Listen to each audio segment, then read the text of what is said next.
একটা ভয়ঙ্কর হাদিস বলেছেন, এই হাদিসটা যতবার পড়ি থরথর করে আত্মাটা কাঁপে। কিয়ামতের দিন আল্লাহ তাআলা অনেক শহীদকে বলবেন তুমি জাহান্নামে যাও। সে বলবে আল্লাহ আমি জাহান্নামে যাব, আমি তো রক্ত দিয়েছি তোমার জন্য, লিইলাই কালিমাতিল্লাহ, আমার দেহের তাজা রক্ত দিয়ে আমি শহীদ হয়েছি, জানাজা ছাড়া আমার দাফন হয়েছে, আমি তো জান্নাতে যাব। আল্লাহ বলবে না, তুমি শহীদ হয়েছ এই কারণে যে লোকজন তোমাকে বীর বলবে, বীর বাহাদুর। তো দুনিয়াতে তো তোমার বাহাদুর বলছে, তো তোমারে বিশাল যোদ্ধা ছিল, বাহাদুর ছিল, খেতাব তো তুমি পেয়েছো, আমার কাছে কিচ্ছু নেই, জাহান্নামে যাও, go to the hell fire. অনেক দানশীলকে আল্লাহ বলবে জাহান্নামে যাও। সে বলবে আল্লাহ আমি জাহান্নামে যাব, আমি তো মসজিদ, মাদ্রাসা, এতিমখানা, বৃদ্ধাশ্রম এমন কিছু নাই যে বাকি রাখছি, শত শত মসজিদ আমি করেছি, আমি কেন জাহান্নামে যাব? আল্লাহ বলবে না, তুমি দান করেছিলে এই জন্য যে লোকজন তোমার দানশীল বলবে, দানবীর বলবে, আদেম তাই বলবে, ওটা তো তোমাকে বলা হয়েছে, জাহান্নামে যাও, আমার কাছে কি চাও, go to the hell fire. সেদিন আল্লাহ তাআলা অনেক আলেমকে ডাকবেন, অনেক দাঈদেরকে ডাকবেন, অনেক দুআত ইলাল্লাহদের তিনি ডাকবেন। Because of Allah, you never know, but then we know, and then we know. সেদিন অনেক দুআত ইলাল্লাহদেরকে ডেকে আল্লাহ বলবেন যে তুমিও জাহান্নামে যাবে। সে বলবে আল্লাহ কেন? আমি মানুষকে কোরআন শিখিয়েছি, আমি মানুষকে হাদিস শিখিয়েছি,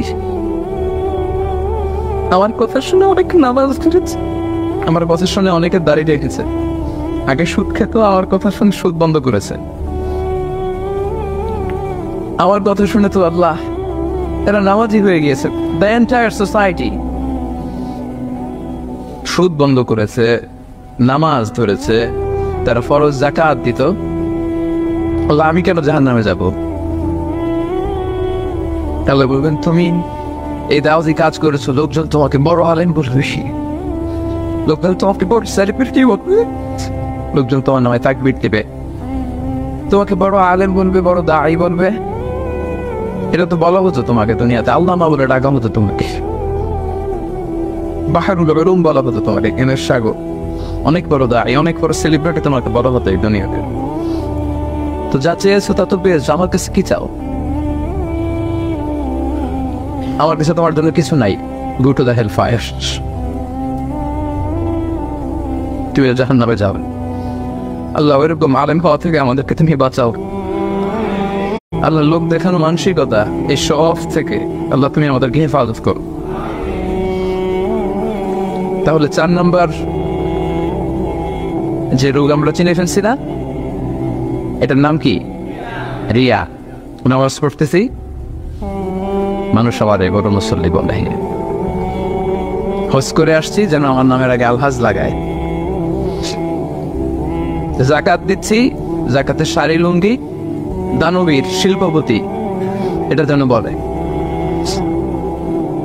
জিহাদের ময়দানে গিয়েছি, ইসলামের জন্য মিছিল দিচ্ছি, যাতে মিডিয়াতে আমাকে সবার আগে দেখা যায়। আল্লাহ বলবে go to the hell fire, জাহান্নামে যাও।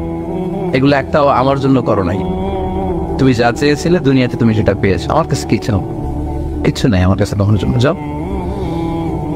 রিয়া মানে লোক দেখানো মানসিকতা, শো অফ মেন্টালিটি, এটা নাই কারণ।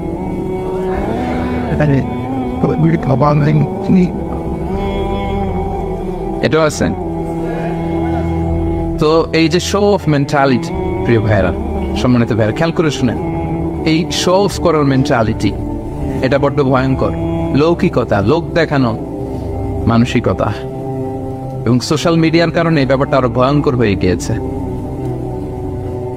নানা কারণে ভালো কাজগুলো শেয়ার করতে হয়, বিভিন্ন ইভেন্ট শেয়ার করতে হয়, কিন্তু জায়গাটা বড্ড পিচ্ছিল। যদি আল্লাহকে দেখাতে না চেয়ে মানুষকে দেখাতে চাওয়া হয়, ওইটা আল্লাহ কবুল করে না, এটা ভয়ঙ্কর। সুনানে ইবনে মাজার হাদিস, সাহাবারা দাজ্জালকে নিয়ে ভয় পাচ্ছিলেন, দাজ্জালের আলোচনা করতেছিলেন। রাসূল সাল্লাল্লাহু আলাইহি ওয়াসাল্লাম আসলেন, এসে বললেন, আমি কি তোমাদেরকে দাজ্জালের চাইতে বড় একটা ফিতনার কথা বলবো না? সাহাবারা বললেন, বলা ইয়া রাসূলুল্লাহ, বলেন। আল্লাহ রাসূল সাল্লাল্লাহু আলাইহি ওয়াসাল্লাম বললেন, সেটার নাম হচ্ছে আশিরক আল খাফি, গোপন শিরক।